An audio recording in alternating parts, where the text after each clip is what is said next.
শুরু করেছি পরম করুণাময় পরম দয়ালুদাতা আল্লাহর নামে। সম্মানিত ভিউয়ার্স, আসসালামু আলাইকুম।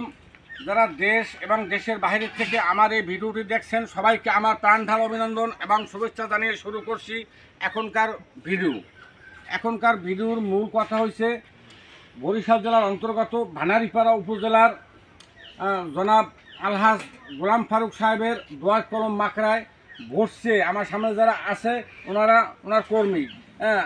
আমি এখানে আসছি দোকানে, ওনারা আমাকে দিয়ে একটি বক্তব্য পেশ করাইতেছে। তো সম্মানিত ভিউয়ার্স, প্রকৃতপক্ষে এখানে যাদেরকে দেখছেন সবাই আমরা ফলিয়াবাদপুর ইউনিয়নের মিন্টু চেয়ারম্যানের লোক। মিন্টু চেয়ারম্যান সাহেব ওনার জনাব গোলাম ফারুক সাহেবকে সমর্থন করায় আমরা ইনশাআল্লাহ ওনার পক্ষে সকলে মিলে কাজ করতেছি। তো জনাব গোলাম ফারুক সাহেবের চরিত্র বৈশিষ্ট্য সম্পর্কে নতুন করে বলার কিছু নেই। ওনার কাছে সকাল বিকাল দুপুর যে যখন গরিব ধনী ওনার কাছে যে যখনই যাক তার কথা উনি অত্যন্ত ধৈর্যের সাথে শোনেন এবং উনি তার সমাধান দেওয়ার চেষ্টা করেন।